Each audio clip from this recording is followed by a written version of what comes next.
Well, good evening. Welcome to our Wednesday night Bible study. Tonight we're going to begin a series on the book of Hebrews, and I just want to give you a couple of quick points on the book of Hebrews, and we'll get more into it next week.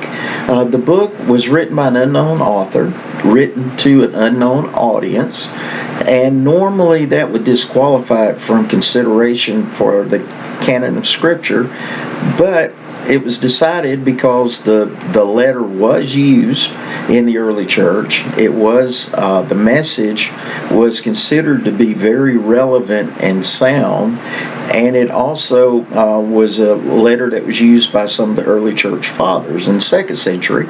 So with those things in place, the Hebrews was finally adopted as part of the canon of Scripture. Now, Hebrews as a letter, what's its purpose?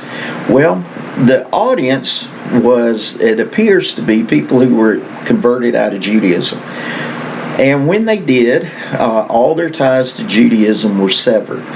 They were cut out of the community of their heritage, and for many of them who probably lived in a predominantly Gentile culture, the Gentiles didn't want anything to do with them either, and now they were feeling left out and isolated. They were kind of hanging out there by themselves. And that's not a fun place to be, and they were starting to feel a little social pressure, a little social persecution. You need to, maybe to change some things you're teaching or so forth. And anyway, the social pressure was getting to them. And in the distress, the idea began passing around of, why don't we go back to Judaism? What are we doing? Why are we here? Why are we going through all of this persecution when we could go back to Judaism and life was wonderful in Judaism? In fact, we remember the good old days. And one of the things about the good old days is the good old days weren't always so good. But we tend to look backwards, or in hindsight, with rose-colored glasses. And so they were looking, in their Jewish friends and family, they weren't suffering persecution. And so they wondered, well, why should we keep suffering persecution? So that's where the author of Hebrews steps in. And he begins by explaining why Christ is superior to everything in Judaism. He's the fulfillment of the promises. He's the fulfillment of all the types and shadows or the metaphors that you find in it. And he's the fulfillment of the messianic promises that all of the Old Testament's pointing to. That's pointing to the day that the Messiah would come.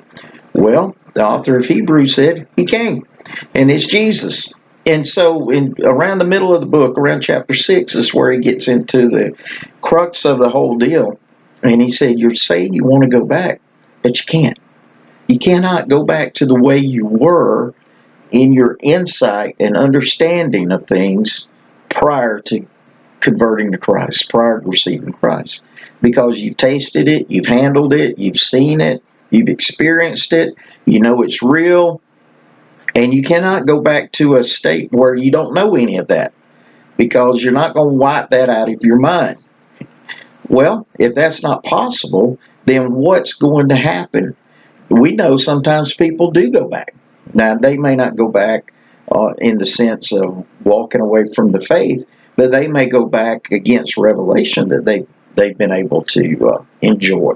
For example, we saw this probably, if you've been in church very long, you saw this back in the 80s when a lot of folks came out of a lot of Baptist churches, Methodist churches, and other churches around, and were part of the revival movement in 1982.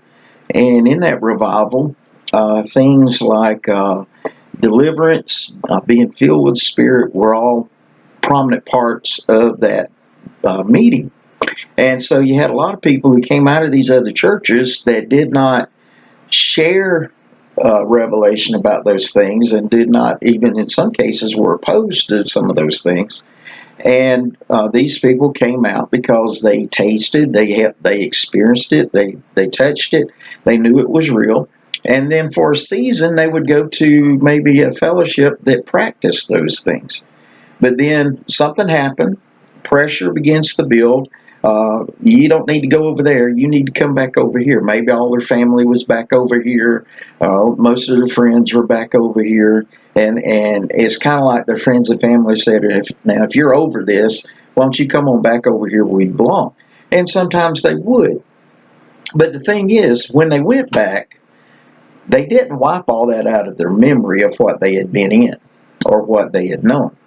Even when they go back to a church that was opposed to and may still be opposed to what they were doing, what happened is all that they've been experiencing will now become the thing that they're guilty about. Because what happens will be that they self-sabotage their lives. And when they self-sabotage their lives, things begin to fall apart. And one of the first things that's going to fall apart is their fellowship with the Lord. And the reason why it falls apart is because of the conviction.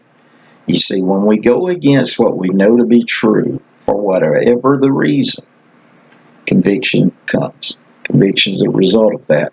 And so they're going to deal with conviction. And if they don't respond to conviction, that's going to dry up their fellowship with the Lord. They're going to start having relational problems, maybe financial problems, maybe health problems. But there's just a whole world of problems that tends to get unleashed when we self-sabotage. And one of the ways that we self-sabotage is when we try to deny that we've seen what we've seen.